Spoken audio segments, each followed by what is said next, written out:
Assalamualaikum dan salam sejahtera. Saya Edwin bin Mario, merupakan pelajar ijazah sarjana muda perubatan dan sains kesihatan di Open University Malaysia, Cawangan, Melaka. Pada hari ini saya akan berkongsikan tentang case study sepanjang Clinical Practice Mental Health di Ward Kemasukan Hospital Permai, Johor Bahru, di mana tajuk saya pada hari ini adalah Bipolar Mood Disorder atau lebih dikenali sebagai gangguan mood bipolar.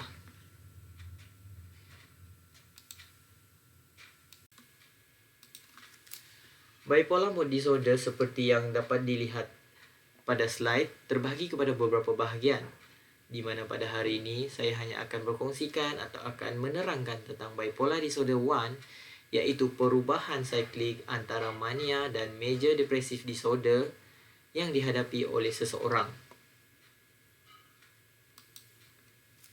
Dalam konteks bipolar, terdapat beberapa simptom yang dihadapi oleh pesakit, di mana melalui slide ini dapat dilihat adalah primary symptom pesakit ataupun seseorang yang mengalami manic attack, iaitu Dick Fast, di mana keadaan-keadaan ini, simptom-simptom ini dapat dilihat atau dapat dirasai melalui reaksi muka, kelakuan dan tingkah laku mereka sepanjang berada di persekitaran.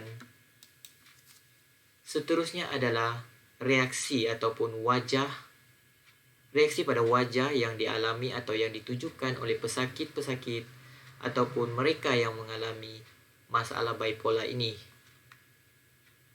di mana seseorang kerap mengalami kemurungan dan ada seketika akan mengalami keterujaan ataupun happy. Seterusnya adalah wajah seseorang yang mengalami kemurungan ataupun mengalami kegelisahan, dan gambar seterusnya adalah seseorang selebriti, di mana beliau menunjukkan keadaan sedih yang tidak ditunjukkan pada reaksi wajah namun dapat dirasai melalui penglihatan wajah.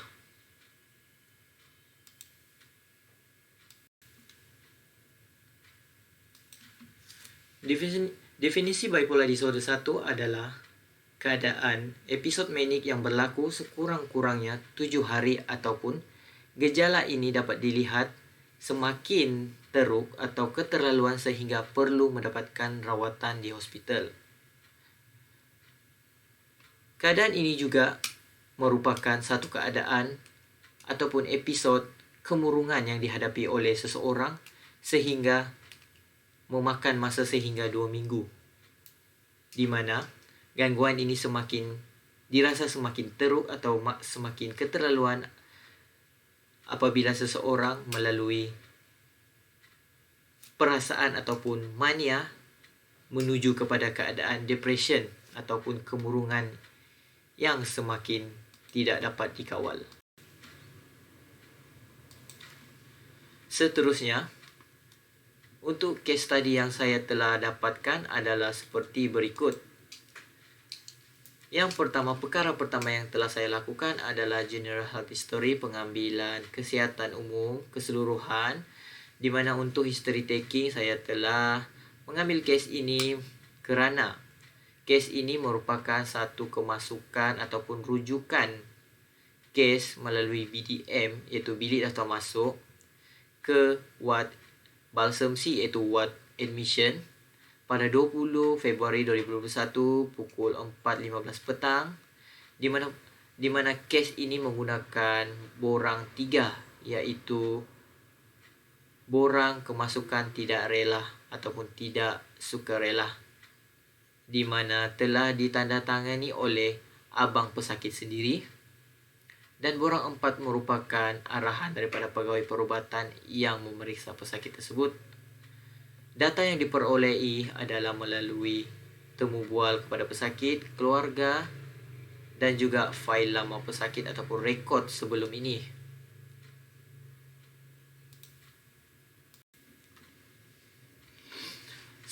Seterusnya adalah history of mental illness yang dihadapi oleh pesakit ketika ditemu bual. Terdapat beberapa faktor yang dapat dilihat ataupun keadaan tingkah laku yang dapat dilihat kepada pesakit iaitu halusinasi, di mana halusinasi yang dapat dikongsi melalui pendengaran terhadap suara.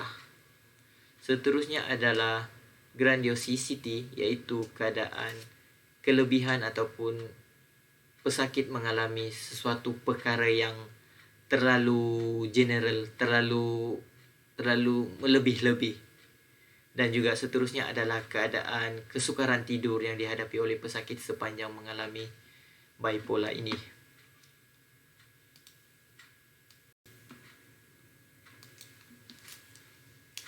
Untuk history of medical or surgical or forensic disease, pesakit tidak mengalami sebarang masalah di mana pesakit tidak terlibat dalam beberapa masalah tersebut. History of mental illness dalam keluarga pula, ahli keluarga tidak mengalami sebarang masalah ataupun keadaan mental seperti yang dihadapi oleh pesakit. Seterusnya adalah hubungan bersama keluarga, di mana hubungan pesakit dengan keluarga adalah sangat baik sebelum kedua orang tuanya meninggal. Walau bagaimanapun, pesakit kurang rapat atau kurang berhubung dengan adik-beradik yang lain, sehingga kan pesakit kurang berkongsi masalah yang dihadapi, menyebabkan ianya merupakan satu faktor ataupun penyumbang kepada keadaan bipolar kepada pesakit. Berikut adalah demografik data yang telah saya temui, iaitu pesakit bernama Mr. S, jantina seorang lelaki berumur 47 tahun, berbangsa India. Status perkahwinan adalah berkahwin dan tarikh kemasukan pada 20 Februari 2021. Antara assessment finding ataupun keadaan yang ditemui adalah aduan sepanjang pesakit masuk adalah seperti berikut. Semasa kemasukan, pesakit mula mengamuk dan berkata dengan nada yang terlalu tinggi terhadap ahli keluarga, berjalan ke hulu ke hilir tanpa arah dan dilihat sukar untuk tidur selama 2 tahun. Keadaan ini dapat dilihat dan dapat dikongsi oleh ahli keluarga yang menghantar pesakit ke ward kemasukan. Seterusnya adalah sejarah keluarga, di mana melalui genogram figure ini kita dapat lihat kedua orang tua pesakit dan juga kakaknya telah meninggal dan kini pesakit duduk bersama abangnya.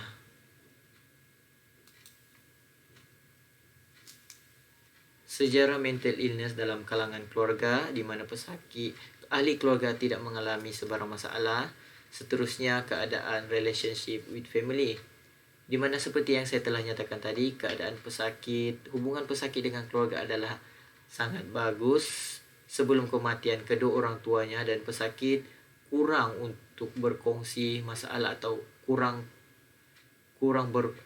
berhubung dengan adik-beradik yang lain, sehingga kan segala masalah yang dihadapi atau perkara yang berlaku telah diambil tanggungjawab oleh abang pesakit. Dari segi sosioekonomi ataupun background ekonomi, pesakit ketika ditemu bual pada 21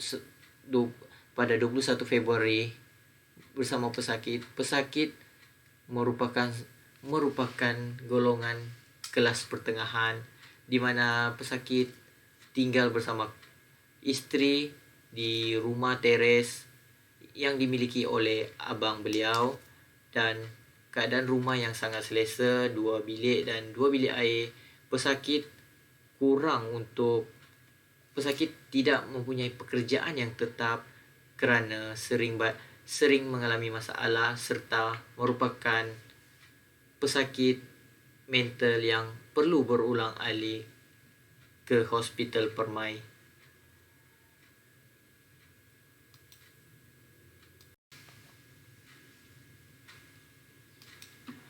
Sepanjang perbualan, pesakit menjawab soalan dengan keadaan intonasi suara yang tinggi Dan pesakit juga dilihat marah apabila ditanya soalan yang berulang. Keadaan mata dengan kontak mata antara penembual dengan pesakit adalah sangat normal, sangat baik.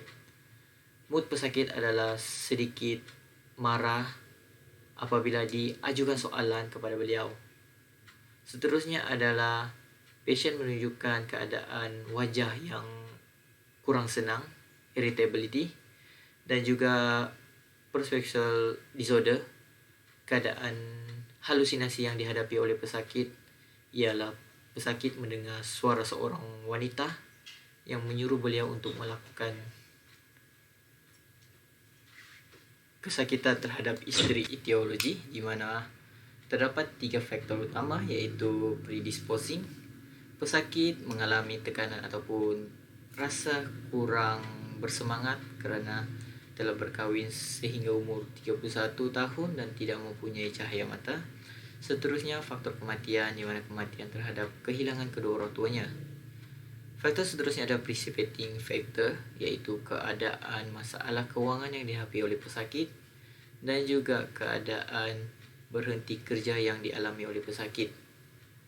Seterusnya adalah faktor precipitating factor, di mana faktor ini memberikan tekanan yang sangat mudah dilihat terhadap kehidupan beliau apabila pesakit merasa kurangnya compliant terhadap diri beliau dan kurangnya compliant daripada ahli keluarga. Pesakit juga kurang mendapatkan pekerjaan sehingga kan pesakit mengalami tekanan dan keadaan family support yang kurang baik dan juga kurangnya insit antara pesakit dengan keluarga.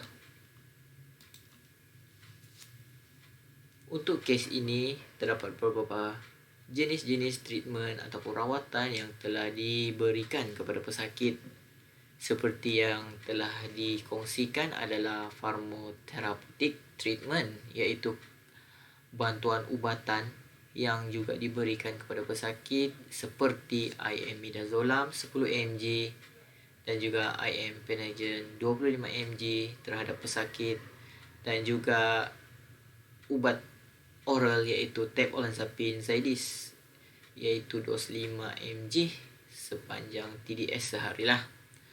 Seterusnya, keadaan pesakit juga telah diberi rawatan psychological treatment iaitu fisioterapi. Psikoterapi adalah satu rawatan counseling yang telah diberikan kepada pesakit oleh pakar maupun pegawai psikoterapi lah. Seterusnya, rehabilitation treatment iaitu keadaan rehab yang diberikan kepada pesakit untuk memberikan pesakit kurang rasa untuk bangkit. Sebaliknya, memberikan pesakit satu keadaan yang semangat baharu untuk terus maju ke hadapan. Pesakit juga telah diberikan pendidikan kesihatan terhadap diri pesakit, rawatan yang perlu diambil dan kesan-kesan sekiranya pesakit tidak mengambil beberapa rawatan yang telah diberikan dan sepatutnya diambil oleh pesakit. Untuk case study yang telah saya ambil, yang telah saya kaji ini, dapat disimpulkan bahawa terdapat banyak faktor negatif yang telah ditunjukkan berbanding positif faktor terhadap pesakit, di mana kurangnya sejarah keluarga dan suportif daripada keluarga pesakit sendiri. Faktor-faktor ini juga merupakan faktor negatif yang boleh mengundang pesakit untuk melakukan perkara yang tidak baik ataupun di luar kawalan pesakit. Oleh itu, pesakit perlu dibantu dengan pelbagai cara dan juga perlu memahami atau mengetahui masalah sehingga pesakit mampu untuk terus berusaha dan terus bangkit, seperti mengambil berat tentang diri pesakit sendiri agar mendapat rawatan yang tepat sepanjang masalah yang dihadapi. Sekian itu saja case study yang dapat saya kongsikan sepanjang berpraktikal di Wad Kemasukan Hospital Permai Johor Bahru. Saya mengucapkan ribuan terima kasih kepada pegawai-pegawai perubatan, staf-staf, dan juga rakan-rakan sekerja sepanjang melakukan clinical practice di Hospital Permai Johor Bahru. Saya akhiri dengan ucapan ribuan terima kasih dan salam sejahtera.